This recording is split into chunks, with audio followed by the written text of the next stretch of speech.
Madame, Monsieur, bonsoir, bienvenue dans ce journal. Voici ce qui domine l'actualité ce soir. La coopération entre la Côte d'Ivoire et les autres pays se renforce, c'est ce qu'annoncent les diplomates dans le pays. Le vice-président Daniel Kablan-Duncan a offert au corps diplomatique le traditionnel déjeuner de l'amitié. C'est une rencontre annuelle. À Paris, en France, s'est ouvert aujourd'hui le Salon international de l'agriculture. Le président français Emmanuel Macron appelle à réinventer la politique agricole. La Côte d'Ivoire participe à ce 56e rendez-vous. L'agriculture, une aventure collective, le thème de cette édition. C'est une richesse culturelle de notre pays, mais surtout un endroit paradisiaque, la baie des Milliardaires. Cadre impressionnant par la beauté et le luxe. À côté de la merveille décrite se cache une communauté qui peine à se développer, à suivre le dossier dans ce journal. Le vice-président de la République offre un déjeuner au corps diplomatique. C'est le traditionnel déjeuner de l'amitié initié par Daniel Kablan-Duncan, une rencontre annuelle qui permet de renforcer les relations avec ces différents pays à Ouattouré. Le corps diplomatique et les organisations internationales accréditées en Côte d'Ivoire, reçus à Grand Bassam par le vice-président Daniel Kablan-Duncan et son épouse Aya Clarisse Duncan dans le cadre du traditionnel déjeuner de l'amitié. Initié depuis 2012 par Daniel Kablan-Duncan, alors ministre d'État, ministre des Affaires étrangères, ce déjeuner annuel se veut un rendez-vous de partage et d'échange dans une ambiance fraternelle et chaleureuse. Il m'est agréable et important de constater qu'aucun nuage n'est venu altérer le cours des relations qui nous unissent et que, bien au contraire, l'année écoulée a vu se renforcer nos liens d'amitié et de coopération de façon sensible et féconde. Moment de partage et de convivialité. Ce repas est aussi, selon le vice-président de la République, l'occasion d'entretenir la flamme de l'amitié. C'est le lieu de renouveler les vifs remerciements du chef de l'État et du gouvernement ivoirien à l'ensemble de vos pays et organisations pour leur appui multiforme à toutes les avancées de la Côte d'Ivoire et particulièrement au succès de la présidence ivoirienne au Conseil de sécurité en décembre 2018. Après la belle histoire qui a été écrite dans le cadre de l'opération des Nations Unies en Côte d'Ivoire, en abrégé ONUCI, cité un exemple dans l'histoire des opérations de maintien et de paix en Afrique et dans le monde comme un success story, notre pays a su consolider ses acquis et renouer avec le développement. À cet égard, l'importante mission conduite par le Conseil de sécurité de l'ONU les 14 et 15 février dernier a salué la participation de la Côte d'Ivoire comme un modèle de transition fructueuse vers une paix et une stabilité durable. Le vice-président Daniel Kablan-Duncan a par ailleurs offert à ses invités une corbeille de chocolat made in Côte d'Ivoire et des tableaux incrustés du masque Zaouli, inscrit au patrimoine mondial immatériel de l'UNESCO. Des œuvres d'art qui évoquent l'image d'une Côte d'Ivoire unie dans sa diversité. Ouverture de la 36e édition des Intervilles des Rotary Club de Côte d'Ivoire. Le Premier ministre parrain de la cérémonie, représenté par le ministre Ali Koulibaly, à l'innovation majeure de cette année. Un panel de haut niveau animé par des membres du gouvernement. Ils se sont prononcés sur le thème « Bâtir un développement durable avec le Rotary pour un impact réel sur les populations de Côte d'Ivoire ». 703 milliards de francs CFA, c'est l'ensemble des capitaux privés captés en 2018. Les secteurs qui concentrent l'investissement sont les prestations de services, le commerce et les travaux publics. Le Centre de promotion des investissements vient de dresser le bilan de l'année écoulée. Des détails avec Didier Nguessa. La Côte d'Ivoire est attractive. Le Centre de promotion des investissements en Côte d'Ivoire, CPC, enregistre 14 812 entreprises créées en 2018, soit une croissance de 26%. Les investissements agréés sur la même période sont estimés à 703 milliards de francs CFA, en hausse de 51% par rapport à 2017. La part des investissements nationaux représente 48%. La France et le Maroc sont en tête des investissements directs étrangers avec respectivement 9 et 7%. Des résultats acquis grâce aux réformes liées à l'amélioration du climat des affaires. Nous allons ouvrir très bientôt un centre d'assistance à Cocody où les usagers pourront venir sur place de sorte à recevoir les assistances et la formation nécessaire à une meilleure utilisation de cette nouvelle plateforme qui a été créée. Des entreprises que nous avons créées ou agréées 2 années avant, les taux que nous avons nous donnent 1% de rejet. Nous savons qu'il y a encore du chemin à faire, nous allons le parcourir, mais ce qui est déjà passé nous donne satisfaction et nous donne un bon espoir que les choses à venir seront encore meilleures. Concernant les activités comme la caravane de l'entrepreneuriat, le responsable du guichet unique indique que le CPC accompagne des structures privées qui s'en occupent. Le centre s'impliquera directement dans un nouveau projet dénommé Ivoire Technopolis, une sorte de Silicon Valley à l'ivoirienne qui sera basée à Yamoussoukro. De même, le directeur général du CPC a annoncé l'organisation en novembre prochain du forum Investir en Côte d'Ivoire. La Direction générale du budget et des finances enregistre un taux de réalisation de 96,6%. Il est en hausse de plus de 10 points par rapport à 2017. Cette structure fait le bilan de ses activités. Elle veut améliorer ses prestations et la sécurisation du patrimoine de l'État. Les explications de Kader Sogodougou. La modernisation de l'administration, une volonté des autorités ivoiriennes qui passe par une quête perpétuelle de la performance. Du côté de la Direction générale du budget et des finances, les manches sont retroussées et les coudes serrés pour satisfaire les Ivoiriens. Le bilan 2018 est révélateur. Un taux de réalisation de 96,6%. 2017 a affiché 85%. Pour 2019, le cap est maintenu. Les perspectives sont connues. En vue du basculement en mode budget-programme en 2020, et afin de garantir une bonne gestion budgétaire 2019, il s'agit notamment de finaliser le module exécution du budget de l'État, du système d'information budgétaire, et exploiter le module élaboration des actes budgétaires, finaliser le projet d'instruction sur les modalités et le circuit d'instruction du budget-programme, organiser des sessions de formation, faire un suivi rigoureux de l'exécution budgétaire et enfin achever le processus d'évaluation des DAF.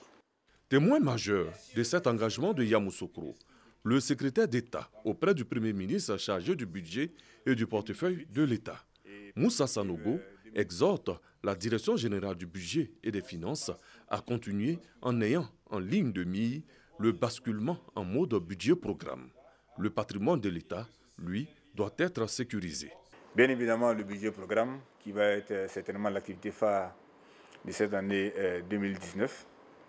Il citerai également le patrimoine de l'État, pour lequel j'ai des attentes particulières. Tout ce qui est relatif au mode de gestion moderne de patrimoine, que nous puissions assez rapidement les adopter, que l'ensemble des mobiliers matériels soit clairement étiqueté, relié à une base de données électronique, de sorte qu'il ne soit plus capable de déplacer des objets qui se situent dans un bureau, parce qu'on aura exactement la cartographie et la répartition des biens de l'État dans tous les bureaux de la Côte d'Ivoire. Les acteurs sont prêts à relever le défi. Nous sommes tenus également de changer de mode de gestion du patrimoine pour éviter désormais que lors des passations, que les choses disparaissent. Et nous nous sommes appropriés les recommandations de la hiérarchie.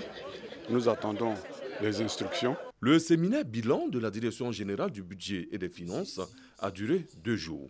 Les travaux ont tourné autour des défis liés au basculement en mode budget-programme. Elle appelle à quitter les zones inondables. La saison des pluies, c'est bientôt. La ministre de l'Assainissement et de la Salubrité était dans la commune d'Abobo. Anne-Désirée Ouloto est allée apporter son soutien aux actions d'assainissement du maire de la commune, Ahmed Bakayoko. Elle était sur des sites déguerpis. Le reportage de Sita Soro. Bientôt la saison des pluies. L'année dernière, la commune d'Abobo a enregistré à cette période plusieurs victimes. Pour prévenir les catastrophes liées à cette saison, le maire de la commune, Ahmed Bakayoko, a entrepris une vaste opération de déguerpissement des zones à risque.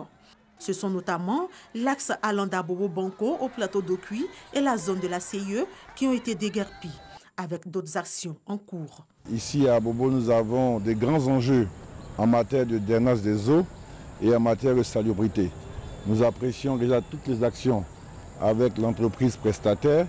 Nous avons sensibilisé les populations, nous allons les former à ce qu'il y ait des brigades de salubrité dans tous nos sous-quartiers. La mairie vient d'entamer le déguerpissement de certaines voies. La voie express sera également déguerpie.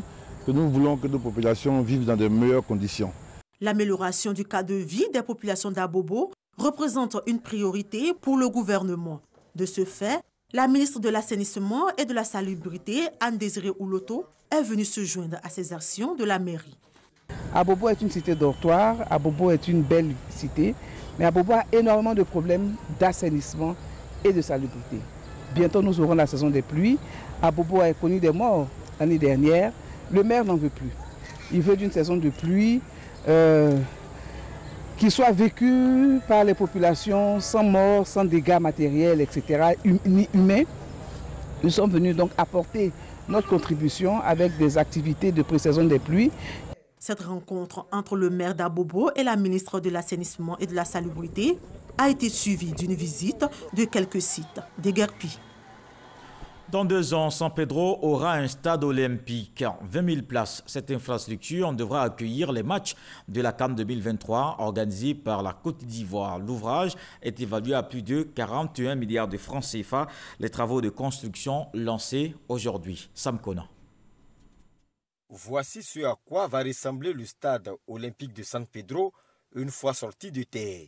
Le ministre des Sports, Paulin Daon-Claude, a procédé ce jour au lancement des travaux de construction du stade olympique de San Pedro, en présence de personnalités politiques et surtout sportives, dont l'ancien capitaine des éléphants, Didier Drogba, qui a volé la vedette au cours de cette cérémonie. Le maire de San Pedro, tout en se félicitant du choix de sa commune pour abriter ce stade olympique, a décidé de participer au développement du sport dans sa cité en construisant une école de football. Nous avons décidé de construire, je dirais, l'une des plus importantes écoles de Côte d'Ivoire, ici à San Pedro, autour de ce stade, et permettre donc à des générations de jeunes d'être formés, non seulement formés intellectuellement, mais sportivement. Cette école, donc, Didier nous a donné hier soir son accord, et cette école porte donc le nom de Didier Drogba, avec pour parrain M. Adama Bictogo. Pour le conseiller commercial représentant l'ambassadeur de Chine en Côte d'Ivoire, la construction de ce stade matérialise une fois de plus les relations bilatérales entre les deux pays. Selon le ministre des Sports, qui a d'ailleurs remercié au nom du chef de l'État la Chine pour ses actions de développement en faveur de la Côte d'Ivoire, la construction de ce stade olympique va au-delà de la CAN 2023, car le président de la République, Alassane Ouattara, a une vision pour la jeunesse. Mais il y a le temps pour créer l'espérance et l'espoir. Et ce temps, il est là. Le temps est au travail.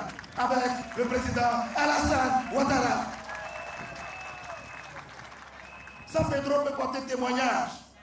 Hier, c'était encore l'université de San Pedro. Et aujourd'hui, voilà les infrastructures sportives et d'hébergement pour San Pedro. Je suis donc particulièrement heureux. Nous voulons que le sport serve de creuset de réconciliation. Que le sport crée le sursaut national, mais aussi que le sport contribue au bien-être des Ivoiriens. Un stade olympique de 20 000 places qui sera bâti sur une superficie de 22 hectares avec 4 terrains d'entraînement et une cité Cannes de 32 villas pour un coût estimé à plus de 41 milliards de francs CFA. La livraison de ce stade olympique est prévue dans 2 ans. Dans le chapitre politique de ce journal, le ministre Kobena Kwasi Adjoumani appelle au rassemblement. Il était aujourd'hui dans le village de Songon-Agban. Le président du mouvement sur les traces de Foué-Boigny y a procédé à l'intronisation du bureau de jeunesse des 25 villages de la localité. Le reportage d'Alexis Ouedraogo. Entre 2 missions, le ministre Kwasi Kobena Adjoumani était ce samedi dans le village de Songon-Agban. Autour de lui, le tout nouveau bureau de la jeunesse du mouvement sur les traces du fouet des 25 villages de la localité. Ils sont en mission, celle de rassembler les jeunes dans le bon ton autour du RHDP.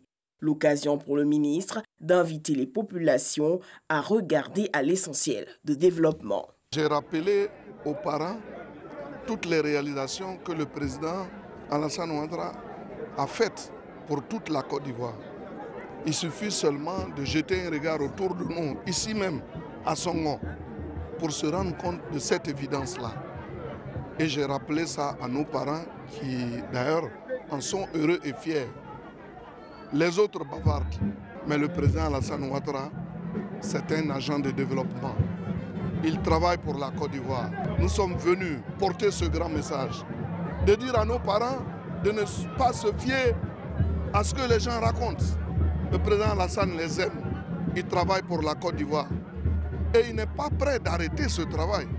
Heureux de recevoir le président du mouvement, les chefs traditionnels n'ont pas manqué de célébrer le ministre Adjoumani, fils de la génération Nyado Assoukou, de la catégorie des hommes sages. Il porte désormais le nom d'Adoukwa, l'homme que Dieu bénit.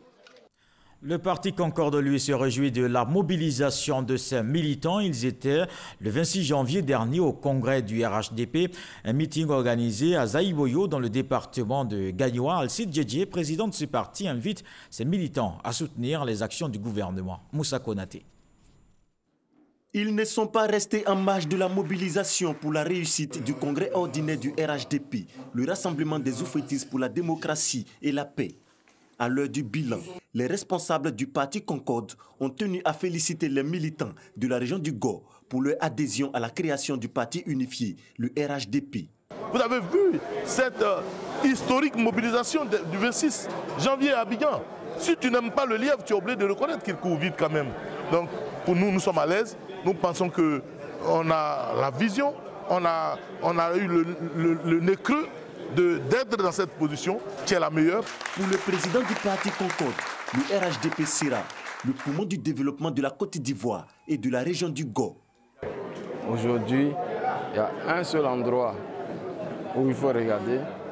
Il faut regarder vers le RHDP pour que la Côte d'Ivoire continue à être respectée dans le monde et de ce fait qu'on puisse continuer à attirer les capitaux pour qu'il y ait les retombées sociales que le président Ouattara a décrit dans son dernier discours. On va voir bientôt sur le terrain les retombées sociales, un vaste programme social que le président Ouattara a concocté et dont on verra les répercussions partout en Côte d'Ivoire, y compris dans le Golfe, très bientôt. Le président de la République de France a ouvert aujourd'hui le Salon international de l'agriculture. Pour cette 56e édition, le thème retenu, l'agriculture, une aventure collective. Plus de 1000 exposants de la filière agricole venus des 4 coins du monde. Envoyé spécial, Jean-Jacques Kwame. Cette force de nos terroirs, de notre pays, ne serait pas la même sans notre Europe. Et je sais que l'avenir de ce terroir français, de ces terroirs français, passe par une politique agricole européenne, protectrice, pragmatique, ambitieuse, dont nous avons besoin. C'est pour inviter les agriculteurs français à s'inscrire dans la politique agricole commune de l'Europe que le président Emmanuel Macron est venu apporter son soutien au monde agricole. Un monde qui expose du 23 février au 3 mars prochain à Paris sur les filières de l'élevage, les cultures et filières végétales, les produits des différentes régions de France et du monde, ainsi que les services et métiers de l'agriculture. On a toujours aimé. On vient pour les produits régionaux, les produits un peu de partout. Puis on aime bien, nous, tous les 2 ans, on vient. On vient, puis on vient manger ici, on vient passer du temps. Puis après acheter un peu de produits qu'on n'a pas l'habitude de trouver dans notre région. Mais tous les ans, malheureusement, je remarque que exposant Afrique, cuisine du monde, etc., il y a quand même un peu moins de monde, malheureusement. Mais je suis quand même content de venir, de voir, de constater. Donc tous les ans, on vient au salon. On habite à 80 km de Paris et c'est le top, quoi. Vraiment, au niveau de tout ce qui est agriculture, les animaux et tout, c'est une découverte à chaque fois, quoi. Les produits régionaux et tout, c'est vraiment le top du top. 1400 exposants venus de 27 pays présentent leur savoir-faire aux professionnels, institutions et au grand public. Nous avons aussi d'autres produits dérivés des dattes, par exemple. On a le café des dattes, on a la semoule de dattes et pas mal de choses de dérivés qui peuvent être découlés de ces produits.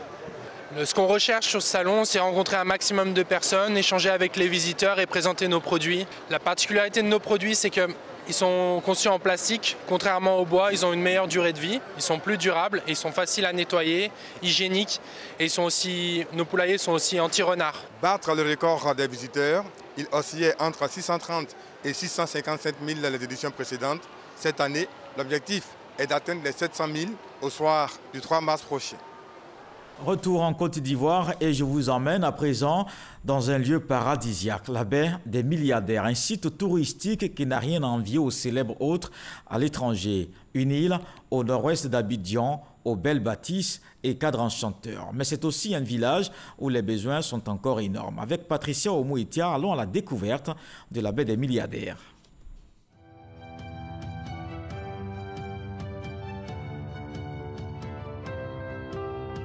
À l'origine, Abia-Tranan était un petit village de pêcheurs. Aujourd'hui, avec environ 3000 habitants, le village compte plus de 3 gros quartiers. Visité par les Occidentaux lors de leur passage en Côte d'Ivoire, le site a été baptisé Baie des Milliardaires. Il y a eu donc des touristes qui sont arrivés. Ils ont trouvé le site très beau, donc ils ont appelé Baie des Milliardaires. Donc leur présence a contribué encore au rayonnement de ce village-là. Et puis à faire parler de ce village hors même des frontières de la Côte d'Ivoire. Donc les personnalités se sont intéressées, d'autres personnes se sont intéressées également pour résider dans cette zone. Le calme, l'air frais et l'espace lagunaire ont attiré plus d'un à bâtir leur propriété au bord de l'eau jusqu'à créer une baie, un paradis.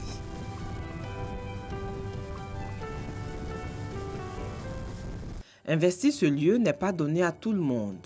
Normal, le luxe a un prix. Imaginez Beverly Hills où seules les grandes fortunes peuvent avoir pignon sur rue. Aujourd'hui, vous prenez le quartier Bacré qui est juste à côté, le lot se cède à 10 millions. Maintenant, pour les parcelles non loties, l'hectare est à 100 millions. La baie des Milliardaires se trouve sur une île. Pour y aller, l'accès est exclusivement réservé aux détenteurs de yachts et les moyens de déplacement sont plus fréquemment de petits bateaux ou encore des vedettes. Ce cadre féerique dénote du statut social des cadres qui y habitent ou qui vont régulièrement se reposer le temps d'un week-end. C'est un cadre idéal pour moi et c'est l'une des destinations qui m'a permis de rester en Côte d'Ivoire depuis bientôt 3 ans. C'est vrai que la Côte d'Ivoire regorge de beaucoup de sites touristiques. Ben, quand on voit ici aussi, c'est vraiment tranquille. Je crois que ça me donne envie de revenir. Ce paradis ivoirien est un lieu où l'on est débarrassé des bruits assourdissants des voitures et la pollution des usines, loin de la ville. Le repos et le jeu sont les seules activités de ce milieu. Et je trouve que c'est un endroit très agréable. Le plan d'eau là ici est magnifique. Et ici on peut faire plein de choses. Pour les enfants c'est parfait. La piscine est super. Et même quand on vient dormir, parce que j'ai déjà dormi ici, c'est un super endroit. On m'avait beaucoup parlé de cet endroit, l'île Boulet, la baie des Milliardaires, mais je voulais voir un peu par moi-même si c'était aussi beau que ce qu'on m'a raconté. Et je ne suis pas du tout déçue, c'est magnifique, c'est paradisiaque, on se croirait en Thaïlande ou en Indonésie. Franchement, pourquoi payer des billets d'avion chers là, pour partir là-bas alors qu'on a ça ici? Ici, le chef d'orchestre, c'est lui, Rodrigue, le propriétaire de cet espace. Il emploie 100 personnes environ et brasse chaque année un chiffre d'affaires d'environ 9 millions de francs CFA par mois, selon les saisons. Quand j'ai commencé ici, il n'y avait pratiquement rien. Sorti de l'école en 2004, j'ai décidé de me lancer dans cette aventure-là, tout en sachant qu'il y a des épines à traverser. Et c'est cette conviction-là de bâtir un établissement complexe hôtelier qui m'a poussé à arriver aujourd'hui là. Par semaine, du lundi au dimanche, On tourne autour de 200 personnes que nous recevons. Et quand on ajoute les sociétés, on peut tourner autour de 300. Vous l'avez sans doute remarqué, le paysage lagunaire n'a rien à envier aux endroits qui font courir les touristes de par le monde. Et la baie des milliardaires à elle seule pourrait apporter des dividendes importants à la Côte d'Ivoire. Accéder à la baie des milliardaires n'est pas donné à tout le monde car, comme le dit le fameux adage, qui veut aller loin ménage sa monture. Toutefois, afin de permettre aux populations de profiter de ce paradis, il serait peut-être temps d'envisager d'instaurer des transports fluviaux à moindre coût en vue de favoriser l'accès à cette nature privilégiée. Je dis, si on veut aller à Abidjan, il faut partir jusqu'à Avridi avant d'aller à Abidjan. Si tu ne vas pas à Avridi, il faut traverser Delo, aller jusqu'à Agito avant de prendre bateau, aller à Abidjan. Donc tout le temps, nous demandons ça à l'État. Le village à l'origine de ce cadre enchanteur a des attentes. Nous avons actuellement une école primaire de 3 classes. Il nous faut aller à 6 classes. Nous n'avons pas de logement de maître. Et ça, c'est un handicap pour nous. Il nous faut également un centre de santé. Il y a également la route, la question de route. Il y a également la question de l'eau potable. La baie des milliardaires est certes réservée aux personnes de haut standing, mais elle doit être connue et accessible à tous. Comme on le dit souvent, le rêve est permis à celui qui veut rêver.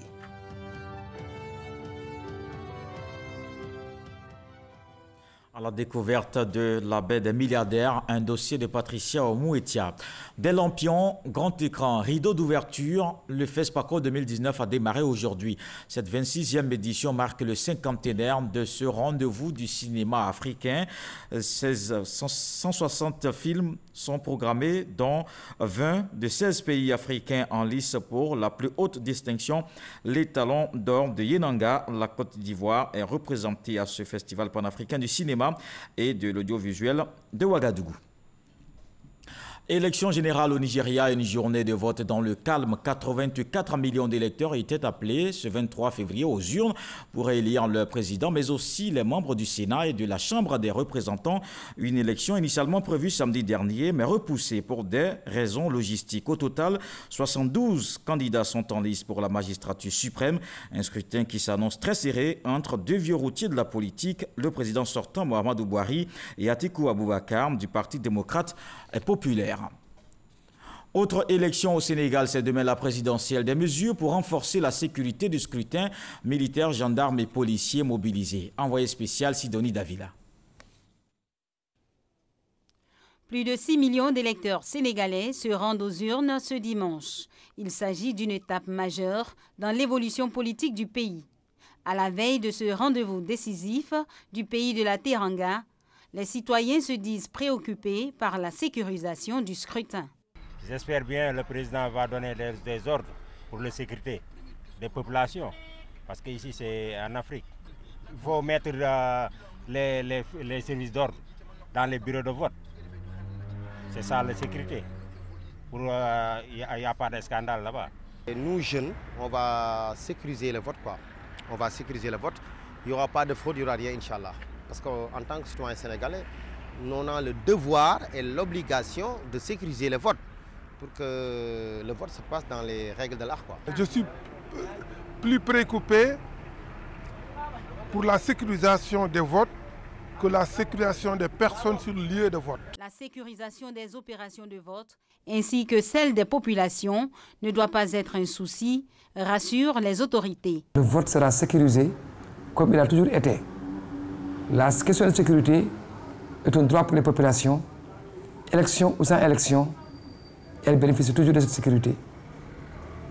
Aujourd'hui, avec les élections, le même dispositif non seulement existe, mais il est renforcé pour sécuriser les populations, pour leur permettre de vaquer à leurs devoirs citoyens. Les stratégies et les moyens dont dispose le Sénégal pour sécuriser le scrutin ne seront pas dévoilés, mais rassure le sous-préfet de Dakar, les forces de l'ordre et de défense, composées de l'armée, la gendarmerie et la police, seront en nombre suffisant pour une bonne tenue d'élections libres, transparentes et apaisées. Et ce journal est terminé. Merci de l'avoir suivi. Je vous retrouve demain avec beaucoup de plaisir. Bonsoir.